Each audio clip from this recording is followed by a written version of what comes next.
From NBC News, this is Today with Campbell Brown and Lester Holt, live from Studio 1A in Rockefeller Plaza.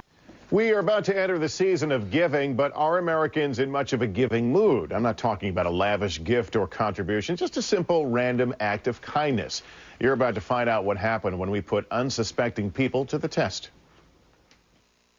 It doesn't take much to lend a helping hand.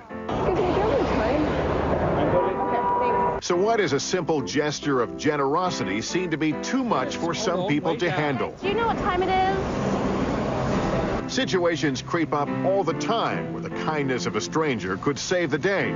Like the grocery store, at the front of a busy checkout line and short on cash. I think I might be a little short. Or stuck between a rock and a hard place without a phone. I was wondering if I could borrow your cell phone. Mine just died. Sorry to burst that bubble, Phoebes, but selfless good deeds don't exist, okay? And you know the deal on Santa Claus, right? I'm gonna find a selfless good deed. I'm gonna beat you, you evil genius. Like Phoebe in Friends, we set out to find those kind Americans with the help of 2 actors and hidden cameras. First stop, a New York City grocery store to see if anyone would spot us some spare change. I'm sorry. Sir, I hate to do this. I'm very embarrassed. Do you have like 40 cents? In a city often stereotyped as rude and cold, the New Yorkers we ran into proved just the opposite. Some didn't hesitate.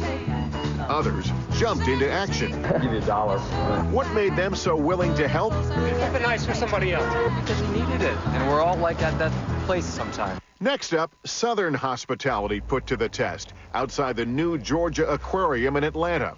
Would people freely hand over their personal cell phone to a stranger? I'm sorry to bother you. My cell phone just died, and I'm supposed to meet my girlfriend here. We heard a lot of no's. Just a second. No? Okay. But slowly, the tide turned. I need to call my boyfriend. He's supposed to be picking me up. This lady even went digging to find hers. Thank you so much. And when asked why they said yes, it all made sense. It's Southern hospitality, and it's the thing to do. For more on kindness, we are joined by Keith Taylor. He's the founder of modestneeds.org. It's a website that matches grants to people in need. Keith, good morning to you. Good morning. It's really nice to be here. Well, that's a very polite way to begin. Thanks. It's so nice to see people doing kind It things. really is. I want to share, before we get into questions, let me share with you from iVillage.com. Nearly 1,800 people responded when we asked the question, would you, A, give change to someone who was short at the checkout line, B, lend your cell phone to a stranger to make a call, C, neither, D, both. And 30% said they'd give the change, 3% said they'd lend the cell phone to a stranger, 4% said neither. Majority, 63% said both.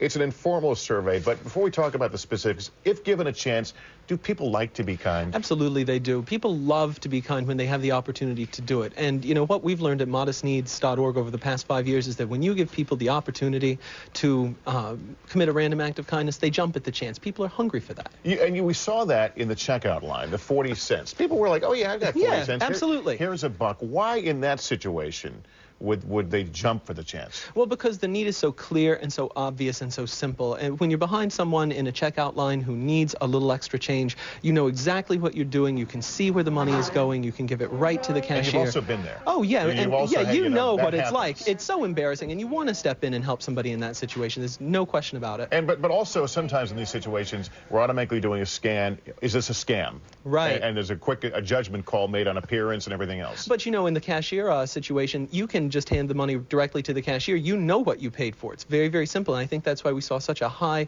number of people willing to do that. I like to think of myself as a kind person, but I watched the experience in Atlanta with the cell phone. Right. A little different.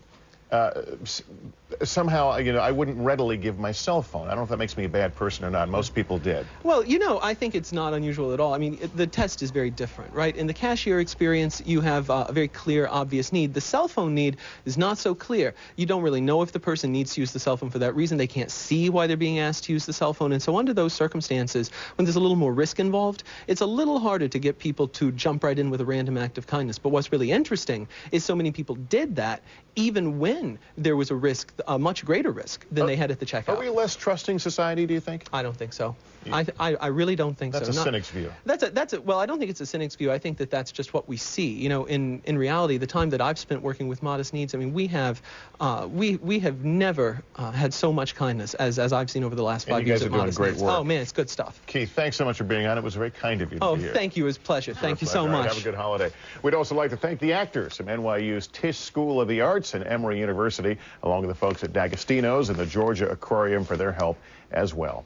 We'll take a break. We'll be back, but first, this is Today on NBC.